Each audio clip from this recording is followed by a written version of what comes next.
Hello friends, आज मेरे घर में सुंदरकांड का पाठ है। तो मुझे अपने पूजा रूम को कुछ रीअरेंज करना था, क्योंकि मेरे पूजा रूम में ये दीवान रखा रहता है और ये कुछ बॉक्सेस रखे रहते हैं।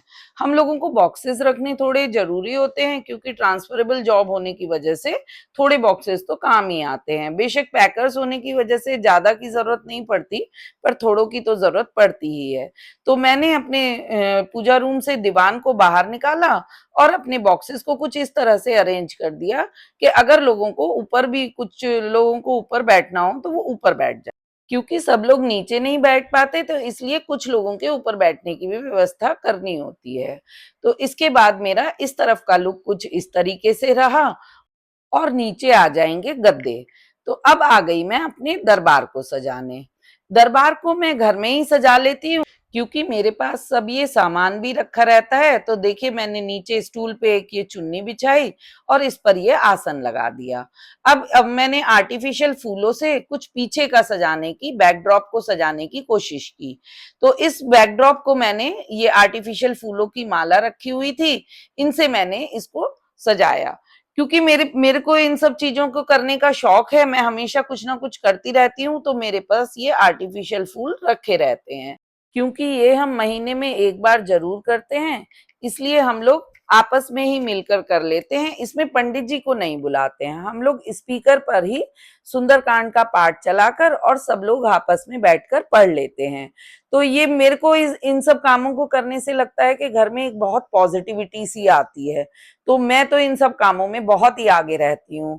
और आज मैंने इस दरबार को सजाने के लिए ये आर्टिफिशियल फूल लिए और इनको कुछ इस तरीके से अरेंज किया कि ये मेरा पीछे का बैकड्रॉप इतना सुंदर लगने लगा। और ये देखिए, ओम की लाइटिंग के साथ ये मेरा पीछे का बैकड्रॉप कुछ इस तरीके का लग रहा है।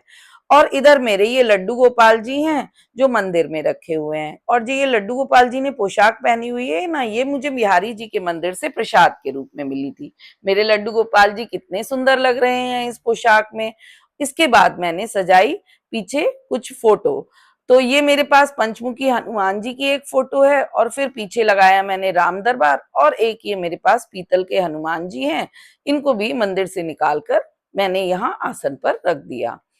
इसके बाद मैंने एक और चौकी लगाई जिस पर मैंने प्रसाद रखा, और एक बगल में चौकी और लगाई जिस पर मैंने स्पीकर रखा। क्योंकि हम लोग स्पीकर पर सुंदरकांड का पाठ करते हैं, इसलिए मैंने साइड के स्टूल पर एक स्पीकर रखा और इस चौकी पर, और नीचे मैंने ये कुछ आर्टिफिशियल रेडीमेड रंगोली से मैंने नीचे सजा दिया। अब देखिए, ये मेरे कुछ सुंदरकांड है, मैंने पूरी अपनी व्यवस्था कर दी। इतने में फूलों की, ओरिजिनल फूलों की माला भी आ गई और उनको लगाकर मैंने अपना सब तैयार कर दिया। अब मेरा पूजा रूम तो तैयार हो गया था, इतने में मैं चली गई तैयार होने। नहाकर मैंने कुछ तैयार होकर साड़ी पहनी और उस लुक में मैं बाहर बैठकर इंतजार करने लगी लोगों के आने का। क्योंकि आज मौसम बहुत अच्छा हो रहा था, इसलिए हमने बाहर बैठकर ही इंतजार किया। और इसके बाद धीरे धीरे लोग आने लगे।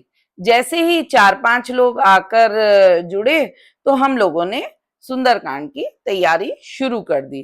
क्योंकि ये हम सब लोग आपस में मिलजुल कर ही करते हैं और किसी पंडित जी के आने का इंतजार नहीं करना। तो जैसे ही 4-5 लोग आए, तो हम लोगों ने दिया जलाया और तिलक लगाकर सुंदरकांड पाठ शुरू कर दिया। और जैसे ही ये पाठ शुरू होता है, घर में एक पॉजिटिविटी सी फैल जाती है। रघुपति प्रभुताई सुनि मम वचन तजौ कजराई निश्चर निकर पतंग समान रघुपति बानिक सानो जरनी हृदय धीर धरो जय निशाचर जानो जो रघुवीर होति सुध पाई करते नियम रघुराई राम जानकी तम अरूत जानकी अभय मात मैं जाऊं लगाई प्रभु आई सुनहि राम दुआई कछु दिवस जननी धरती कपिल सहित हरि रघुवीरा निश्चर मान बोल जय हरि तिम पर मान खाति जस गई है ऐसत कब सब तुमहि समाना जातु दानिय तिमट बलवाना। और जैसे ही सुंदरकांड पाठ खत्म हुआ, उसके बाद हम लोगों ने सबने पढ़ी हनुमान चालीसा, और उसके बाद पढ़ी आरतियां। और देखिए, ये हम लोगों ने सबने बारी बारी से आरती की, और आरती करने के बाद मैं अपनी आरती करने के बाद मैं तो चली गई किचन में और यहाँ सब लोगों ने व्यवस्था की, प्रसाद की और आरती सबको दी और इसके बाद प्रसाद की व्यवस्था की।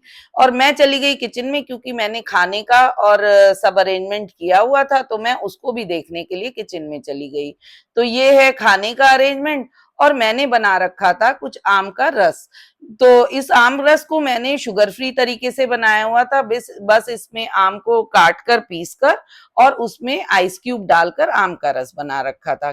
जब सब लोग सुंदरकांड खत्म करके आए तो सबसे पहले मैंने दिया आम रस और उसके बाद सब लोगों ने खाना एंजॉय किया। मुझे तो अपने घर में इस तरह के प्रोग्राम करना बहुत ही अच्छा लगता है क्योंकि इससे एक पॉजिटिविटी सी आती है। Bye bye.